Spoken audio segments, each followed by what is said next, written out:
శ్రీమాత్రే నమః. నవంబర్ 2 క్షీరాబ్ది ద్వాదశి. ఇంట్లో ఈ విధంగా పూజ చేయండి. తులసి పూజ పాటించవలసిన నియమాలు. నవంబర్ 2 పరమ పవిత్రమైనటువంటి క్షీరాబ్ది ద్వాదశి. ఈ రోజు సాయంత్రం ప్రతి ఒక్కరూ తప్పనిసరిగా తులసిని పూజించాలి. ఈ ఒక్కరోజు తులసిని పూజిస్తే సంవత్సరం మొత్తం తులసి పూజ చేసిన ఫలితం వస్తుంది. కార్తీక మాస శుక్లపక్షంలో వచ్చే ద్వాదశిని క్షీరాబ్ది ద్వాదశి అని అంటారు. కార్తీక మాసంలో వచ్చే క్షీరాబ్ది ద్వాదశి చాలా పవిత్రమైన రోజు.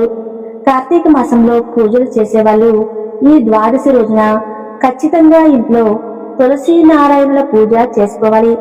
కార్తీక మాసం నెల రోజులు పూజ చేయటం కుదరని వారు ఈ పవిత్రమైన ద్వాదశి రోజున విష్ణుమూర్తిని మరియు లక్ష్మీదేవిని పూజించాలి. ఎందుకంటే ఈ పవిత్రమైన ద్వాదశి నాడు తులసి విష్ణుమూర్తుల వివాహం జరిగింది. సంపదకు దేవత అయిన శ్రీ మహాలక్ష్మిని శ్రీ మహావిష్ణువు వివాహం చేసుకున్న రోజున క్షీరాబ్ది ద్వాదశి అని అంటారు. కాబట్టి ఈ రోజున చేసే పూజలకు లక్ష్మీనారాయణుల అనుగ్రహంతో మీ కుటుంబానికి విపరీతమైన ధనయోగం సిద్ధిస్తుంది. కార్తీక ఏకాదశి రోజున యోగ నిద్ర నుంచి మేల్కొన్న శ్రీ మహావిష్ణువు బృందావనంకి వెళ్లి లక్ష్మీదేవిని వివాహం చేసుకున్నారట. ఈ రోజు లక్ష్మీనారాయణులు కలిసి భూలోకానికి వస్తారట. కాబట్టి పవిత్రమైన ద్వాదశి నాడు విష్ణు స్వరూపమైన ఉసిరి చెట్టుకు అలాగే మహాలక్ష్మిగా భావించే తులసికి కళ్యాణం జరిపిస్తారు.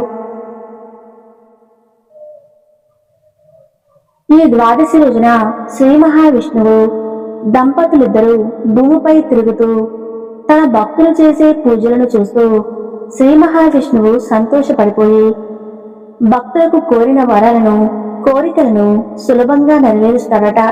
కాబట్టి పవిత్రమైన క్షీరాబ్ది ద్వాదశి నాడు ఎవరైతే ఇంట్లో పూజ చేస్తారో అలాంటి వారి జీవితంలో డబ్బుకు లోటు ఉండదు. జీవితాంతం అష్టైశ్వర్యాలతో జీవిస్తారు. ఈ క్షీరాబ్ది ద్వాదశి నాడు శ్రీ మహావిష్ణువుని లక్ష్మీదేవిని ఎలా పూజించాలి, సాయంత్రం తులసి దామోదరుల పూజ ఎలా చేయాలి, పాటించాల్సిన నియమాలు ఏంటో ఈ వీడియోలో తెలుసుకుందాం.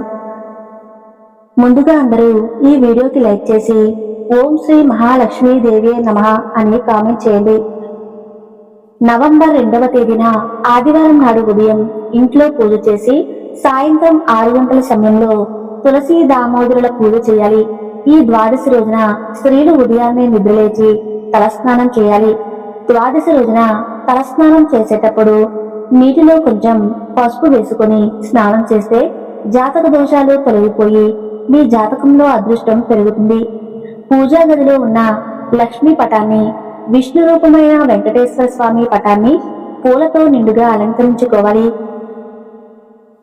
ఎరుపు రంగు పూలు అంటే లక్ష్మీదేవికి చాలా ఇష్టమైన పూలు. అలాగే పసుపు రంగు పూలు అంటే విష్ణుమూర్తికి ఇష్టమైనవి. కాబట్టి ద్వాదశి రోజున లక్ష్మీదేవి పటానికి గులాబీ పూలు, అలాగే వెంకటేశ్వర స్వామి పటానికి పసుపు చామంతులు లేదా గులాబీలు సమర్పిస్తే మీ ఇంటిపై లక్ష్మీనారాయణుల అనుగ్రహంతో లక్ష్మీ కటాక్షం సిద్ధిస్తుంది. ఈ రోజున దీపారాధన చేసేవాళ్ళు పిండి ప్రమిదలో దీపారాధన చేస్తే చాలా మంచిది. అలాగే ఆవు నెయ్యితో దీపం వెలిగిస్తే ముక్కోటి దేవత ఆశీర్వాదం కలుగుతుంది. తులసి మొక్కలో లక్ష్మీదేవి కొలువై ఉంటుంది. కాబట్టి ద్వాదశి రోజున కొన్ని తులసి దళాలను తెచ్చుకొని మీ పూజా గదిలో ఉన్న వెంకటేశ్వర స్వామి పటం ముందు పెట్టుకోండి. ఈ క్షీరాబ్ది ద్వాదశి నాడు ఇలా చేస్తే మీ కష్టాలన్నీ ఖచ్చితంగా తొలగిపోయి లక్ష్మీనారాయణుల అనుగ్రహం ఆశీర్వాదం లభిస్తుంది. మీ ఇంట్లో లక్ష్మీదేవి తాండవిస్తుంది. కాబట్టి ద్వాదశి రోజున మీ పూజా గదిలో ఖచ్చితంగా తులసి దళాలను పెట్టుకుని వెంకటేశ్వర స్వామిని పూజించండి. ఇక పూజలో నైవేద్యంగా అరటిపండు, బెల్లం నివేదించాలి. ఈ రోజు ఇంట్లో పూజ చేసేటప్పుడు ఓం నమో భగవతే వాసుదేవాయ నమః అనే మంత్రాన్ని జపిస్తే మీ కుటుంబానికి అష్టైశ్వర్యాలు సిద్ధిస్తాయి. చివరిగా లక్ష్మీ నారాయణులకు హారతి ఇచ్చి నమస్కారం చేసి మీ మనసులో ఏది కోరుకున్నా సరే ఖచ్చితంగా నెరవేరుతుంది. ఇలా ఉదయం పూజ చేసుకున్న తర్వాత సాయంత్రం 6 నుండి 8 గంటల మధ్యలో తులసి ఉసిరి చెట్లకు పూజ చేయాలి. స్త్రీలు సాయంత్రం కూడా తలస్నానం చేసి ఇల్లంతా శుభ్రం చేసుకుని సాంప్రదాయబద్ధంగా తయారు కావాలి. ఇంటి ముందు అలాగే తులసి కోట ముందు ముగ్గులు వేసుకోవాలి. ఈ రోజు తులసి కోట ముందు శంకు చక్రాలను, అష్టదళ పద్మం ముగ్గులను వేసుకోవాలి. మీ ఇంట్లో తులసి మొక్క లేకపోతే ఈ క్షీరాబ్ది ద్వాదశి నాడు మీ ఇంటికి ఒక తులసి మొక్కను తెచ్చుకోండి. తులసి మొక్క ఉన్న ఇంట్లో కష్టాలు లేకుండా లక్ష్మీదేవి ఆశీర్వాదం ఉంటుంది. విశేషమైన పుణ్య ఫలాలు లభించి సర్వ సుఖాలు కలుగుతాయని, పూర్వజన్మ పాపాలు నివారించబడతాయని నమ్మకం.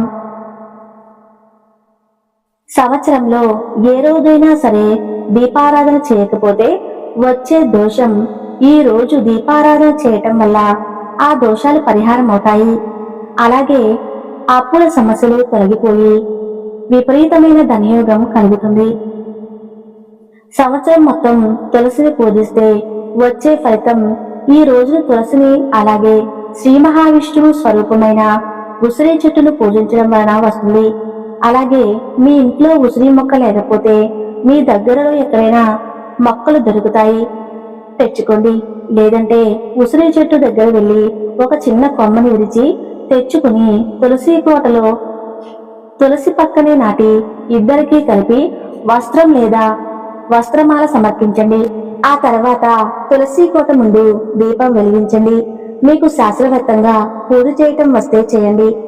లేదంటే మొదట పసుపు గణపతిని చేసుకుని గణపతి పూజ చేయాలి.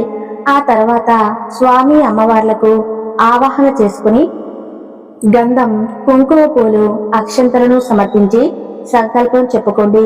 నైవేద్యంగా లక్ష్మీదేవికి ఎంతో ఇష్టమైన పాయసాన్ని అలాగే స్వామివారికి ఇష్టమైన పానకం, వడపప్పును సమర్పించాలి. అలాగే ఈ రోజు మీ ఇంట్లో చిన్న కృష్ణుడి విగ్రహం లేదా వెంకటేశ్వర స్వామి విగ్రహం ఉంటే బృందావనంలో అంటే తులసి కోటలో ఉంచి పూజిస్తే చాలా మంచిది. ఈ పూజను మీరు తులసి కోట వద్దనే చేసుకోవచ్చు. లేదంటే తులసి ఫోటో తీసుకుని వచ్చి పూజా మందిరంలో హాల్లో అయినా ఉంచి చేసుకోవచ్చు. అలాగే ఈ రోజు ఉదయం నుండి సాయంత్రం వరకు ఉపవాసం ఉండి సాయంత్రం పూజ తరువాత భోజనం చేస్తే మంచిది. ఈ రోజు తులసి ద్వాదశి స్తోత్రం, విష్ణు సహస్రనామ నామాలను చదివితే చాలా మంచిది. ఇలా చదవలేని వారు శ్రీ తులసి దామోదర స్వామియే నమః అని చెప్పుకుంటూ పూజ చేయండి.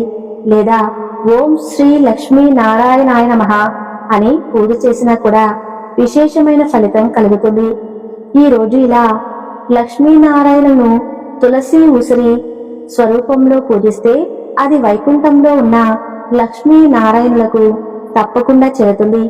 లక్ష్మీదేవి అనుగ్రహంతో మీ ఇంట్లో సకల సంపదలు, అష్ట ఐశ్వర్యాలు, ఆయుర ఆరోగ్యాలు కలుగుతాయి.